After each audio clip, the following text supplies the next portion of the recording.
Hi, and welcome to the Math Together show where thoughtful educators gather and learn together. I am Dr. Sue Looney. I'm Molly Vokey. And I'm Heidi Subnani. We're so glad that you're here to join us today. We are really excited to talk about a topic that is near and dear to our hearts.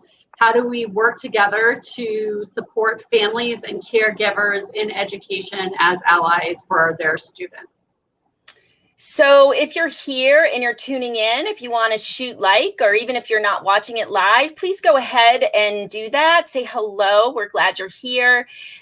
Go ahead and use the comment feature. We've been raffling. We've been using people that are raffling. Their names get entered in to receive a free month's membership in our online membership community, the Math Together community.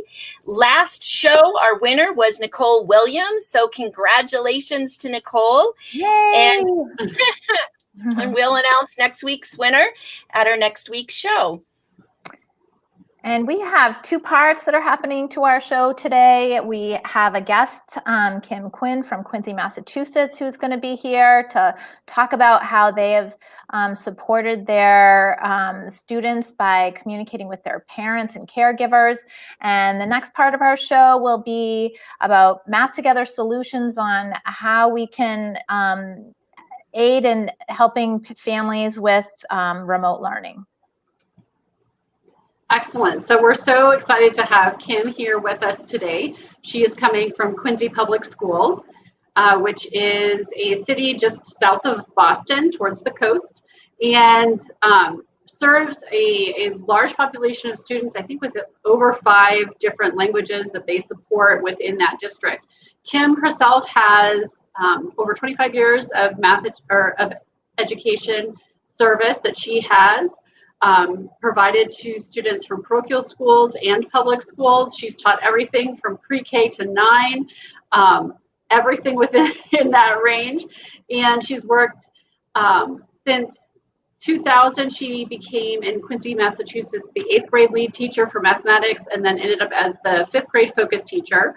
And then in 2016, she became the math curriculum team administrator for K-8. And so we have worked with Kim and know her commitment to students and families. And we're really excited that she's here with us today.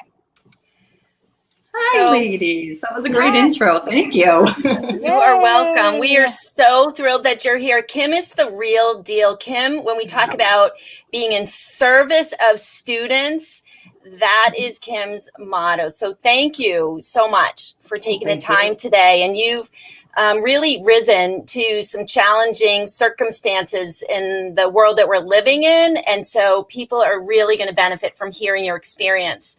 But I get to kick off with the question that we've been asking all of our guests. So as we get to know one another in this space and our audience gets to know you, we'd like to know your why, Kim. Mm-hmm. So why do you do what you do? Why education?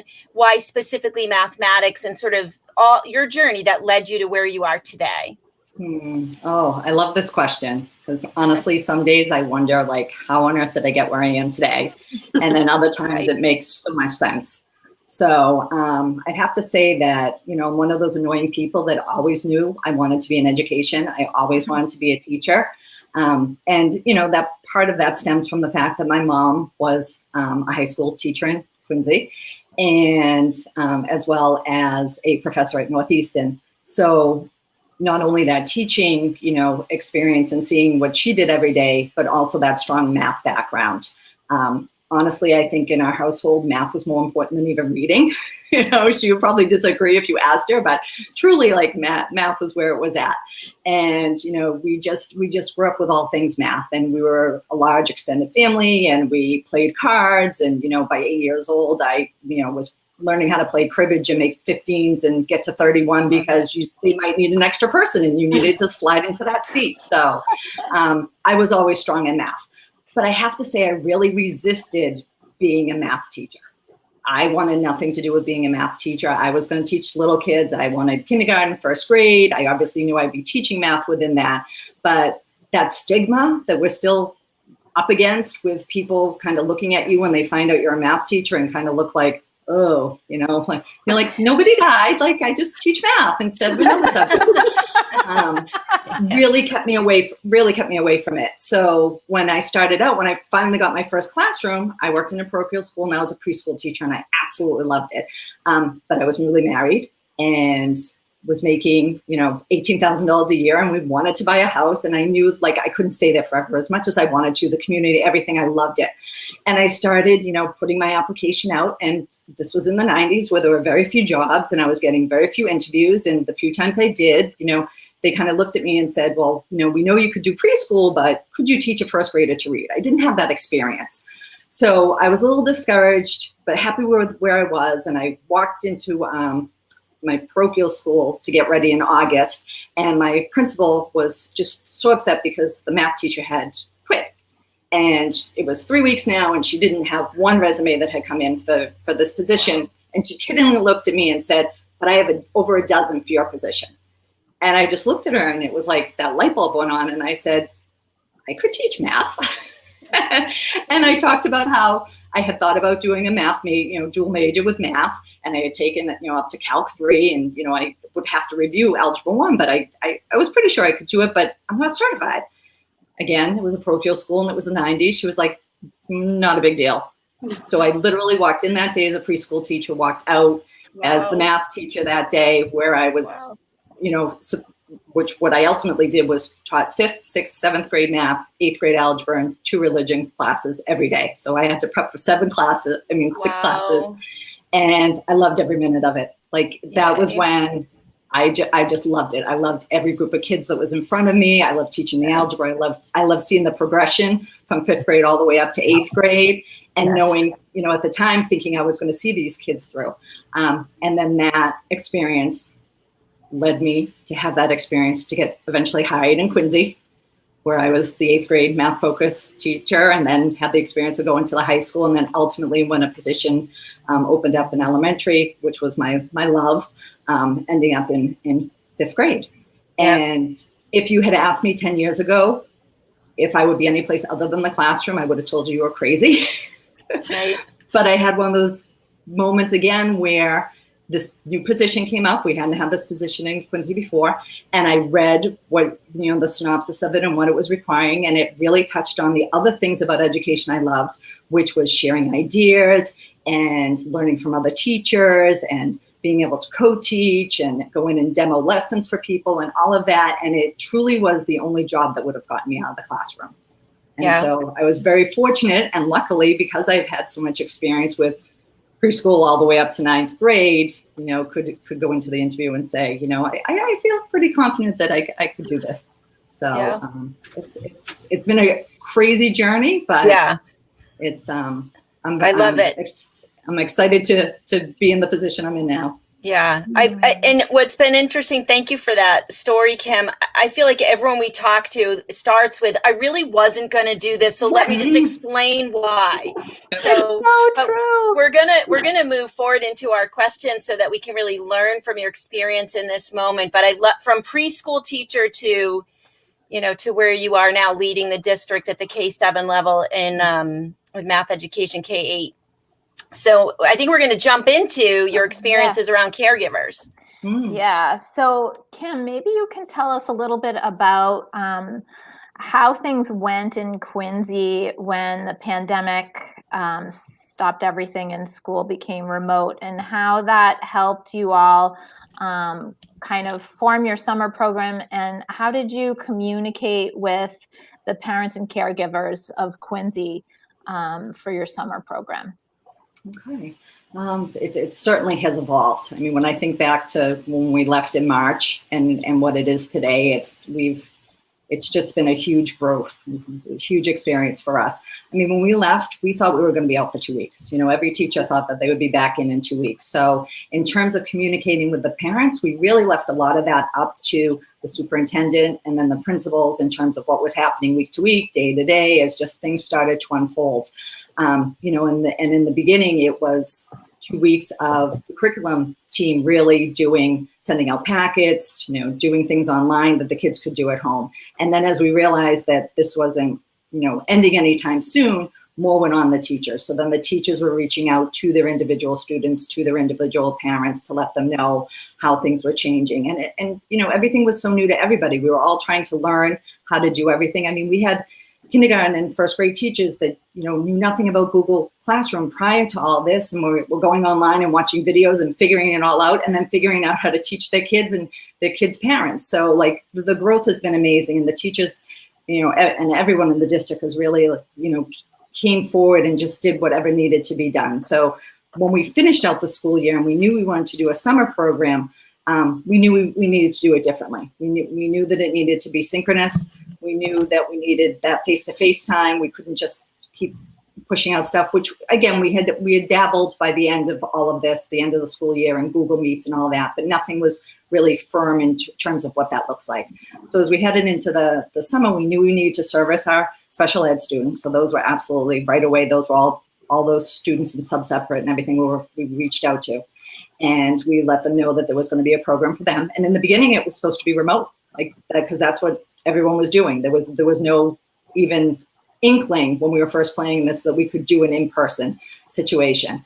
And then things changed and we pivoted, and then it was getting a school ready so that we could service, you know, preschool to grade 12 of these sub-separate kids in face-to-face learning. And then when we started to think about our other programs that we would have face-to-face, that we knew we couldn't do that and we had to do it remotely, we would always invite the students. It wasn't opened up to everybody. It was an invitation of those kids that were struggling. And we realized that this year, everybody was kind of at a loss. Nobody had what they needed to have. So we ended up opening it up to everybody. So anyone that wanted to be part of our programs, normally in elementary school, we'd have more of a reading program over this summer. We changed that so that they were getting reading, math, and science, as well as social emotional, as well as PE and art and all of that. And we really just tried to give the kids as much as we could, and anyone that wanted to be there could. And thankfully we had enough teachers that would join us so that we could have decent sized classes as well as that. And that's when it really changed with the communication piece, because now you had teachers reaching out to their students and to the parents and really knowing what that was all about, because we did so much training prior to it, what it was going to look like, you know, information on how to do that, information in terms of if somebody all of a sudden, you know, dropped out of class for a couple of days, reaching out and saying like, are they sick? Is it your Wi-Fi? Do you need another device? All of those kind of things, and just trying our best to get as many kids involved, knowing that that would help us carry over into September, wherever that would be. And the more connections we could make, that would help. Kim, what you addressed in such a beautiful way was issues of equity. So what you talked about was reaching out to everybody.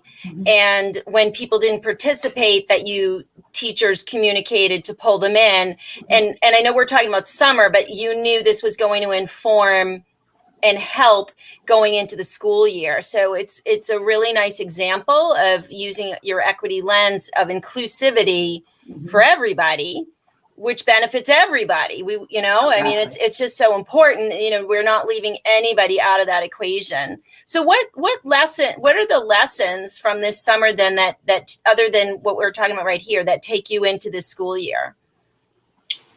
In terms of like with parents? Yes, and communicating with caregivers and families. And I don't think it's any different than before. Letting them know that they can reach out to you, letting them know that you're available. And I think it's more important now, but it's not anything we haven't done in Quincy. You know, we've always had that. I have to say, I pride myself on saying I'm part of, you know, Quincy Public Schools, because we've always had that strong community. So it's not anything different, but I think it's being more aware of how much more important it is, because as much as we've got all this information coming in, we're still feeling very isolated, and the parents are feeling very isolated and not quite knowing what's going on, and maybe not feeling like they know the technology piece or anything like that. So we're doing trainings for parents and you know, all of that. So anything we can do, and that comes from the teachers and the administration being so open to say, hey, you know, if you're having an issue, reach out to us. And then we might realize something that we didn't realize before. And then all of a sudden it's like, oh, we have to make sure that they know this, or we need to do this to help them out so that this will go better. So it's really just constantly pivoting and getting feedback from the parents or getting feedback from the teachers with their frustration and how we can help that so that there's a better communication. Yeah, so it's that flexibility and that open line of communication. You said several times, like it's constant, we're consistent, we always have, but you also mentioned being isolated. So it's just elevating the importance of that we keep that line of communication going. Can you talk about an example of a training that happened for teachers? For families and caregivers?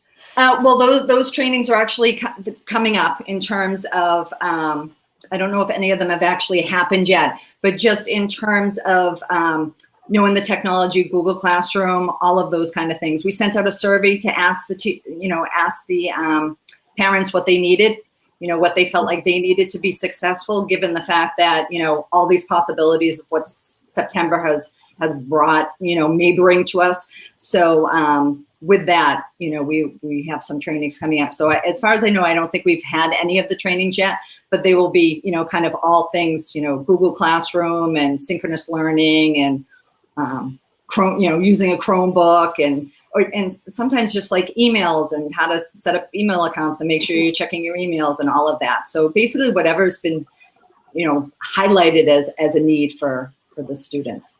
Yeah, that's really amazing. That's really amazing. I haven't heard of another district that is providing trainings for parents like that, and I'm sure there are many districts out there who have started doing this, but that's really excellent.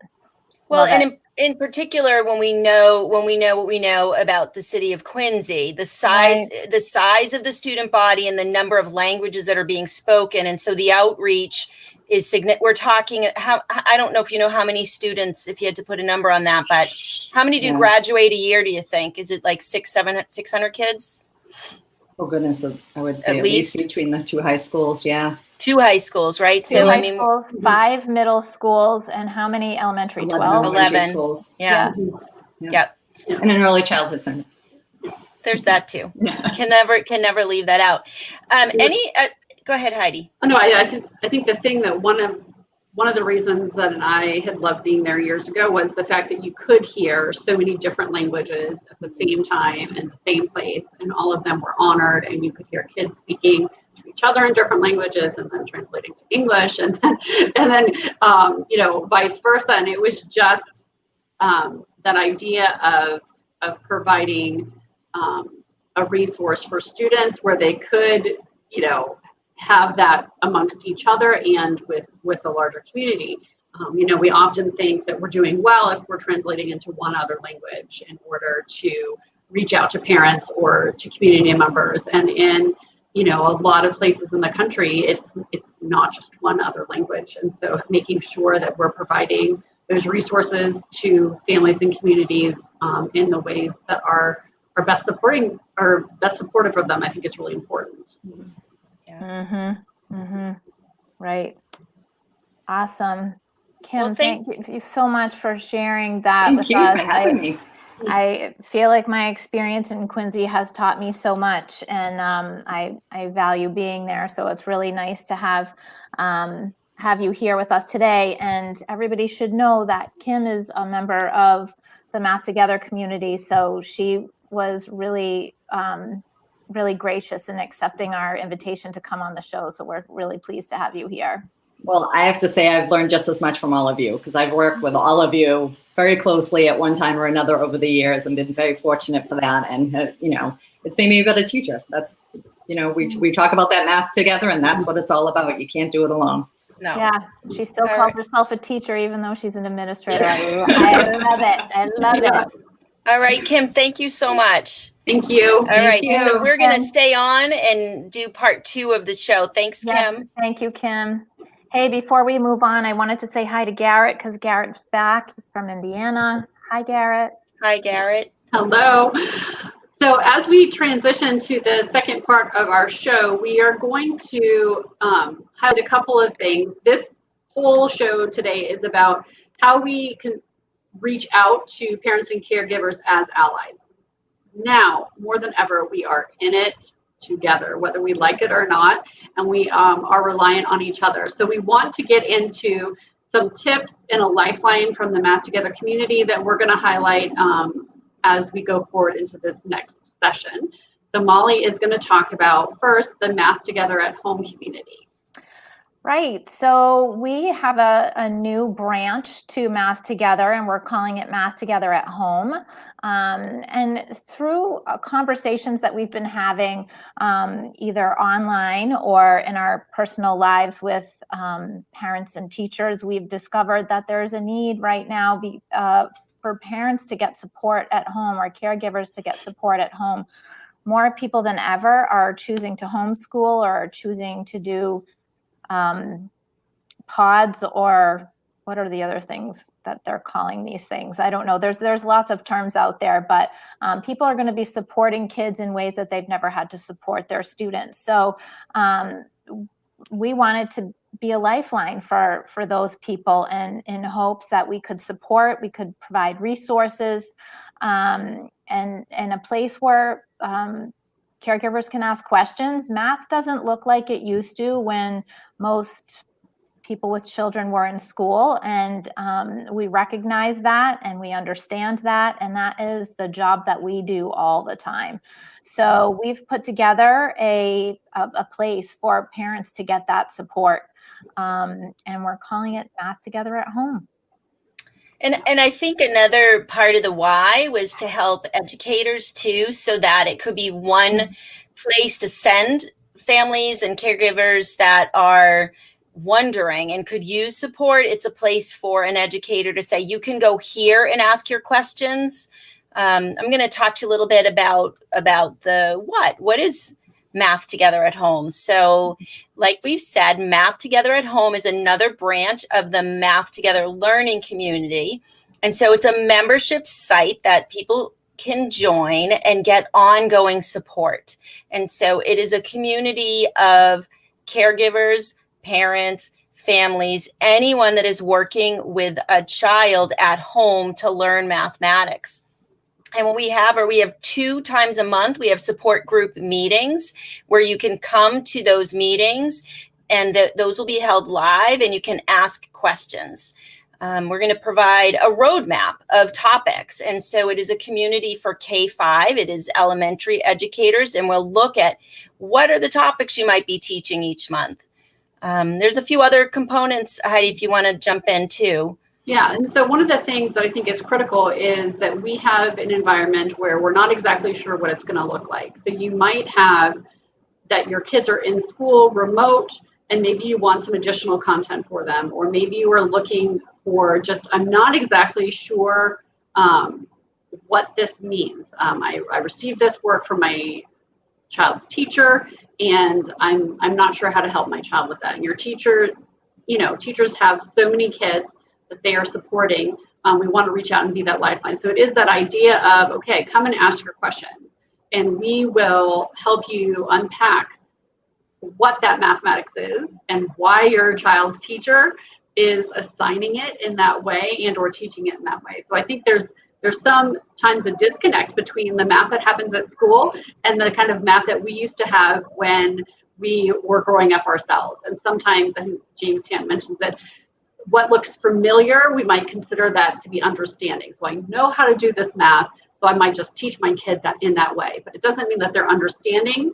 And so we want to make sure that we're supporting families at home with that. So how do you make connections to everyday mathematics that you might see at home with your child? How do you support in that way?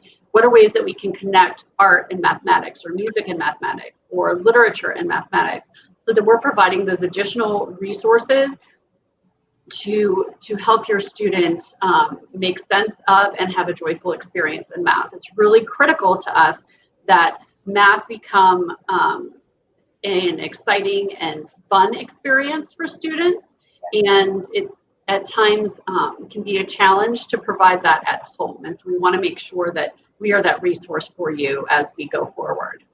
Great. Mm-hmm.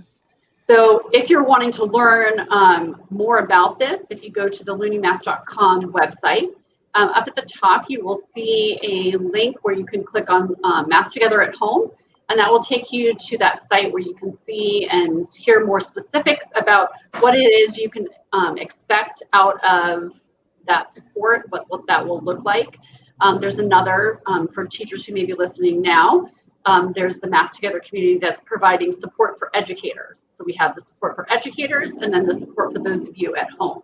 And we did have lots of families and colleagues and people that we know in our quote unquote real lives that said, hey, like, what are you doing for people at home? And so that's the whole reason why we created this. Our first thought was educators. How can we support and provide that community for educators, because we feel a real burden. But we wanted to also, during this really crazy school year that we have coming up, recognize that there's going to be a lot of learning happening at home as well, and how we connect the education support to the home learning as well. Great. So be sure to check that out. That's a place where you can send people or go yourself. So in addition to that, we wanted to jump and piggyback off of what Kim was talking about and give you our top 10 tips for engaging caregivers. So we've created a resource link that in a moment I'm going to put into the comment box, and you can go there to get that resource. But we've got some three primary messages. And the first one is to be conveying an attitude and a spirit of collaboration. So we are all in this together, right? Like, we just can't say that word together enough. But this means that we know and we believe that everybody has the child's best interest at heart. And we know and we believe that there's real stress in this moment.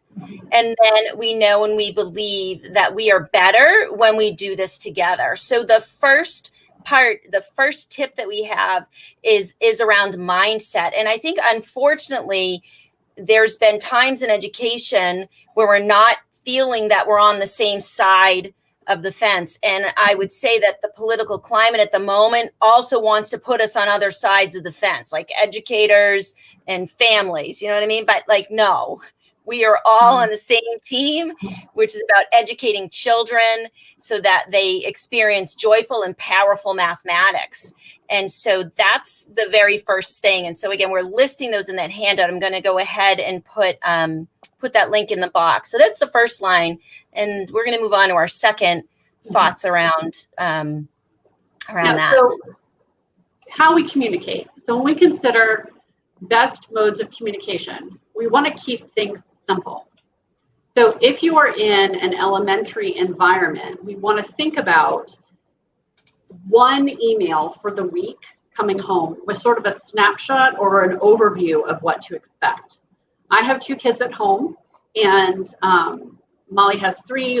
So we experienced this ourselves, in that I would get last minute, and spring was one thing that we can learn from. In that environment, we were all in triage mode. We were all doing the best we could under an intense amount of pressure. As we're looking into the fall and then later on through the school year, we want to think of, okay, how can we do things differently? So sometimes I would get texts or emails with, oh, we're going to have a Zoom call in 15 minutes. And it would be from both my kids' teachers, and I don't have enough computers at home. And so if I had a snapshot of the week, then I could say, okay, I'm going to set aside these times for kids to have access to a computer or access to a device that they can interact with their teacher and or other students in the class. So that's a really important thing. And then that communication vertically within your building is going to be really important as well. So we're not asking families to all be on at the same time, particularly if you're not providing a technology resource for students. But even then, consider parents are working from home, kids are working from home. The bandwidth of a lot of families just to host that number of devices can be a real challenge. So we want to keep things very simple. If you're at the middle and high school, think about if you're working in teams, is it possible to have a single communication come from the team that has all of the information for the week on there, so that you're not getting 5 or 6 different emails that we're trying to communicate with parents where it's from each individual teacher? Because honestly, like, I'm an educator, and after probably end of April, I'm like ignoring half of the emails I'm getting because it was overload. And it's that idea of like teachers are trying to communicate with me, but I'm like, too much information. I need it in one bite where I can look at it and continue to refer to it later versus scrolling through a list of different emails that may have come. Additionally, if you have a classroom website or a school website that you could maybe post those things, that would be helpful as well, and make that information available to teachers, or excuse me, to families right at the beginning. Secondly, I'm going to say, make sure that you have a translator available for the different languages within your school community. You want to make sure that as educators, we're providing that to families, and considering you might need a closed captioning for your students if you're using Zoom or Google Meet. We want to make sure that we're providing all of those opportunities for parents and students to interact when we're not there face-to-face. Great. Mm-hmm. Yeah, and we also put together a little resource that has some suggestions on setting up a workspace for students. I know that in the spring that everything seems very temporary, and I know my own 3 kids, there were various workspaces that were happening at different times, depending on whether or not they were in a Google Meet. They needed to have more privacy than if they were not in a Google Meet. We are suggesting that the better work will be done if students have a place to go where they have all the things that they need. We've made a list of what we believe is a pretty solid list of what students might need during a school day. Between a ruler, manipulatives, things that you have at home that would be manipulatives like pasta, obviously a computer, tape, various things that students might need. And to set that up, we even put a little picture in there so you can see what that might look like in your house. You might decide that having a whiteboard to keep the kids organized might be helpful. So that we believe is really important for consistency for kids to get their work done. Great. So we've put all those things together and we've made sort of our top 10 bullets, so you can check that out. The link is now in the comments, and we look forward to hearing from all of you sort of what ideas have worked. Just like we heard from Kim, such effort made, especially over the summer, to make that connection, but really it's always there. So we look forward to hearing more and learning as we go, but we definitely need to work together as allies, and that just becomes part of school. And truthfully, I hope it's something that remains even when we're out of this pandemic. I hope we continue. I think that's only going to be an asset to our children's learning. Mm. So we want to discuss that Annalise Record is going to be joining us next week for our show. She will be joining us at 4 p.m. And so we're very excited to be speaking with her. She's going to be talking about one of her favorite manipulatives to use to help students make sense, and how we work really from an asset mindset when we're entering this new year with students versus thinking about all of the things that they may have missed in the spring. So that's going to be a really important conversation that we're having, and we're really excited that she will be joining us. Okay. And thank you everyone for spending some time with us today. Take good care and remember to always be curious. Thanks. Bye-bye. Hi, everybody.